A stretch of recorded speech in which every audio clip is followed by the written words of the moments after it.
So friends, we won our independence before, and we can do it again. Let's talk about that, because justice matters.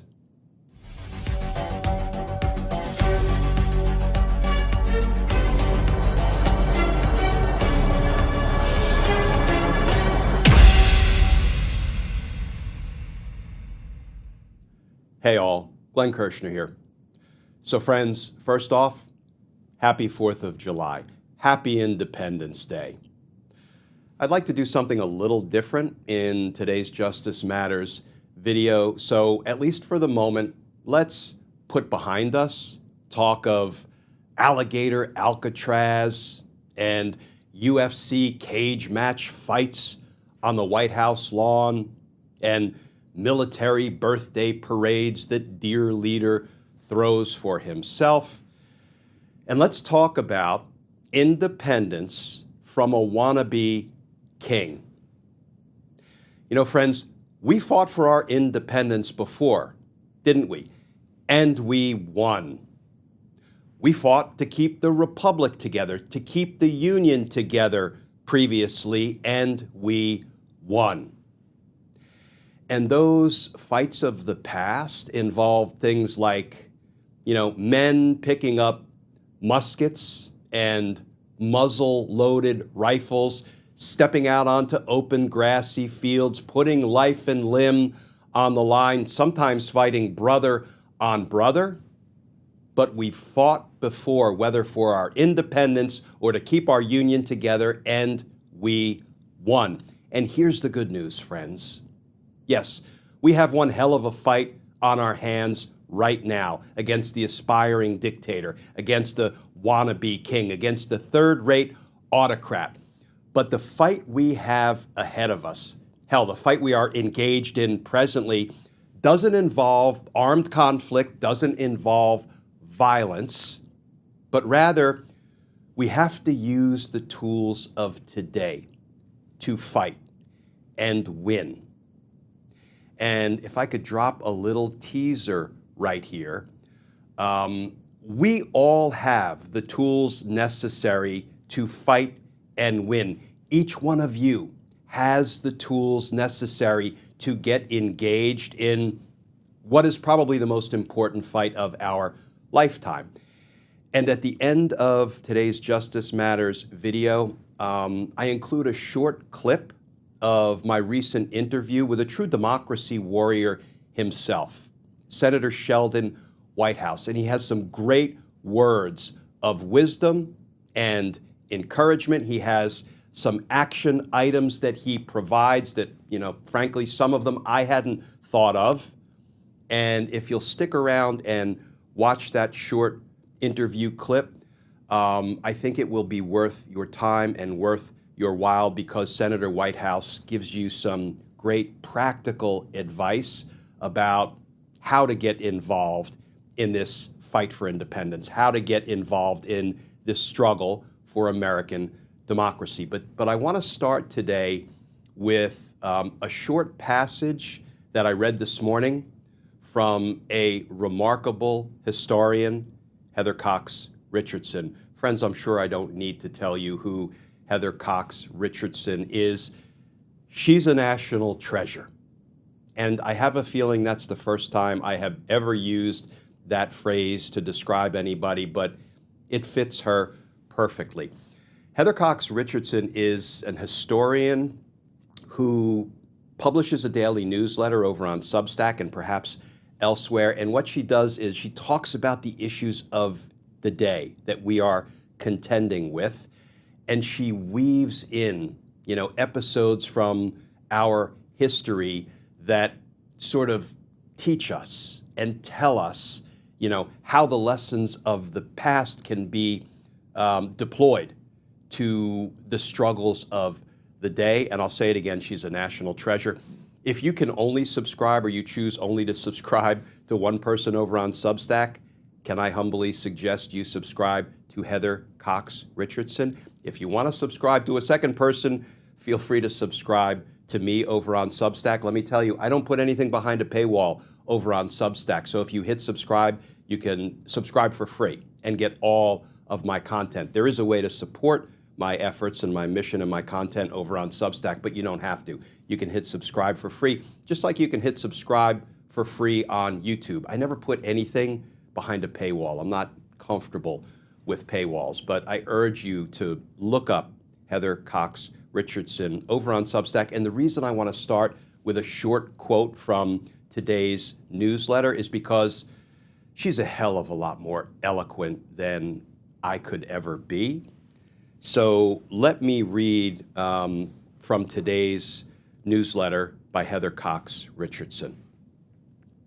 And on July 4, 1776, the Second Continental Congress adopted the Declaration of Independence, declaring, "We hold these truths to be self-evident, that all men are created equal, that they are endowed by their Creator with certain unalienable rights, that among these are life, liberty, and the pursuit of happiness." For all the fact that the congressmen got around the sticky little problem of black and indigenous enslavement by defining men as white men, and for all that it never crossed their minds that women might also have rights, the Declaration of Independence was an astonishingly radical document. In a world that had been dominated by a small class of rich men for so long that most people simply accepted that they should be forever tied to their status at birth, a group of upstart legislators on the edges of a continent declared that no man was born better than any other. America was founded on the radical idea that all men are created equal.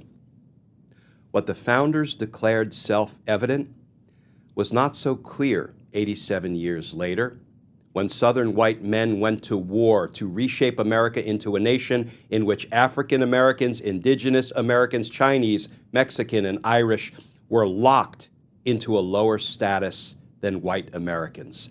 In that era, equality had become a proposition rather than self-evident. 77 years ago, Abraham Lincoln reminded Americans, "Our fathers brought forth on this continent a new nation conceived in liberty and dedicated to the proposition that all men are created equal."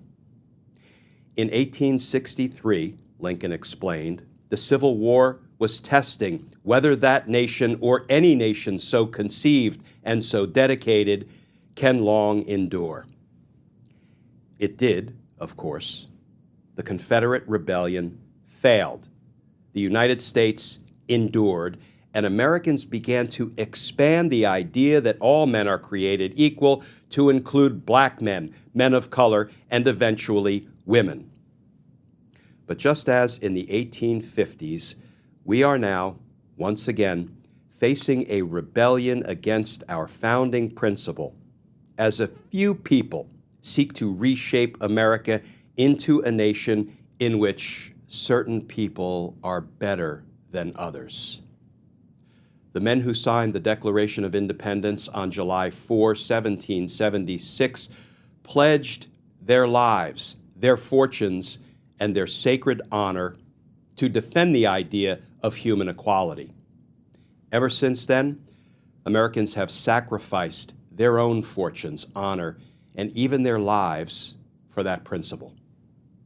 Lincoln reminded Civil War Americans of those sacrifices when he urged the people of his era to take increased devotion to that cause for which they gave the last full measure of devotion.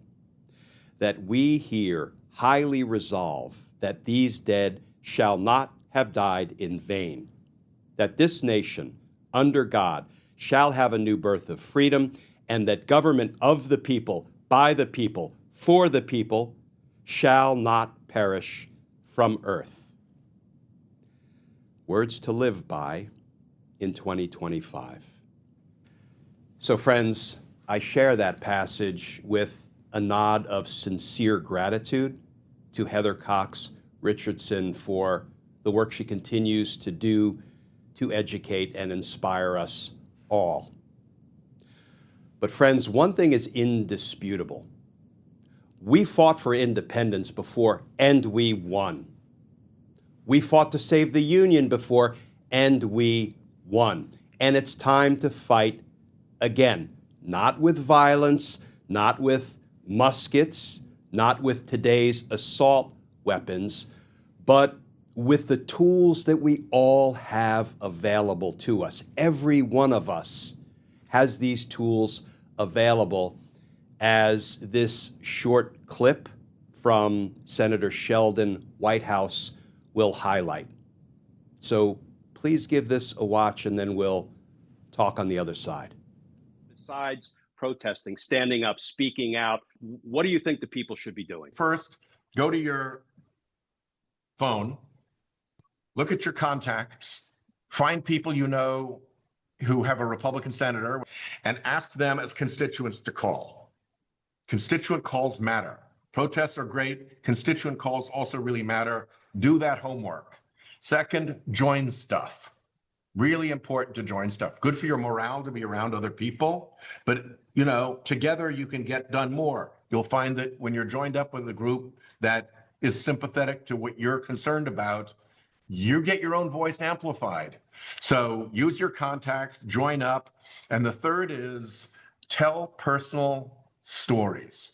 Tell your representative, put it out on social media, because there are personal stories that will make a difference to people who hear them. So flood the zone with personal stories.